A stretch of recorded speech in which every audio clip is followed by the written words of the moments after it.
I've already reviewed a ton of direct-to-DVD sequels, why not review this one? Inspector Gadget 2, yeah, kind of an Inspector Gadget-filled month, isn't it? This is a follow-up to the first film starring Matthew Broderick, and though it's not nearly as bad, hell, you just subtract Matthew Broderick from it, it's immediately better.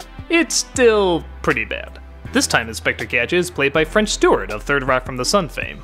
At first you think it's gonna be exactly like the first one, with its awkward style and weird in-your-face effects that really suck even more this time. But as it goes on, it calms down a bit as it tries to squeeze a story in. Inspector Gadget is having a bunch of glitches, and his niece Penny, now in high school, is starting to notice and tells him to go get it fixed. His inventor, however, has an even better plan: make a brand new gadget.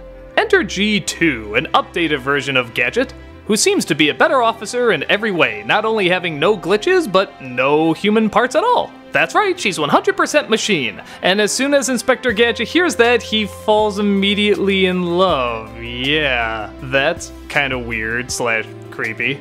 She does the typical robot stuff, doesn't understand human emotion, talks like this all the time, that whole jazz. But give her credit, it's a lot more interesting than Dr. Claw escaping. Only this time it's not played by Rupert Everett, and this time you don't see his face. Well, okay, sorta. You see his mouth and his nose, sometimes you see his eyes. Actually, you kinda do see his face, but they at least make an attempt to hide it. This time it's played by some old guy with a really weird voice that sounds nothing like the original Claw, but he has the claw from the first movie, but you don't see his face like the cartoon. It's really kinda confusing. But at least we see Penny snooping around with her dog Brain, and she has the little watch. No computer book, but she has the watch, and they give her a kinda bigger part. Then it's weird because she'll tell Brain to look after Gadget, but, you know, he's a dog, like a real dog, so he can't do anything like what he does in the cartoon, and what is this movie trying to be? The sad, desperate souls that actually like the first film aren't gonna connect that much with it. Like I said, Gadget's different, Penny's different, Dr. Claw is really different. And the fans of the cartoon are gonna like a few things changed, but it's still clearly not trying hard enough to be the cartoon. It's almost like the filmmakers got all these really angry notes and they said, oh, okay, we're not supposed to see Claw's face, Penny's supposed to snoop around, Brain's supposed to help. Okay, we'll do that. But then for some reason, they still never looked at the cartoon. They didn't see how you're supposed to do it.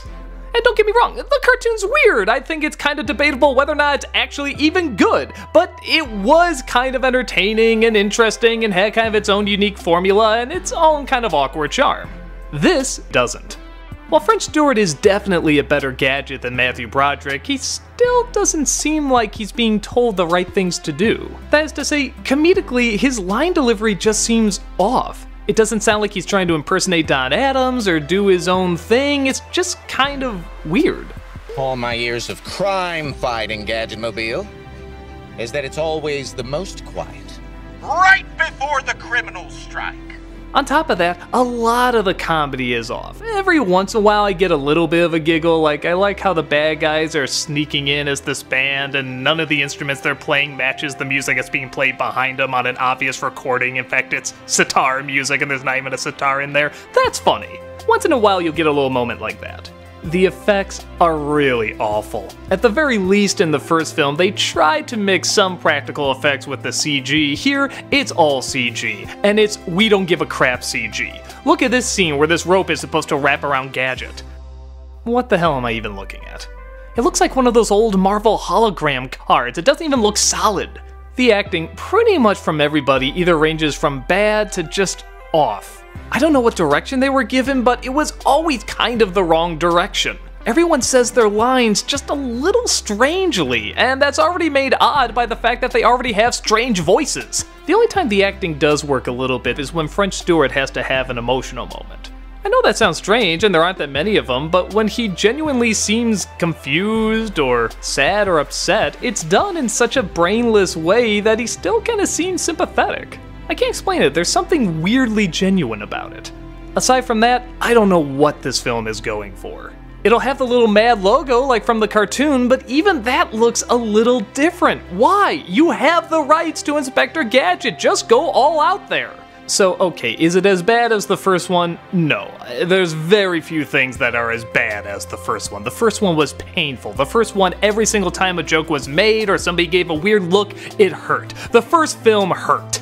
This film doesn't hurt, it's just dumb. It's a dumb movie.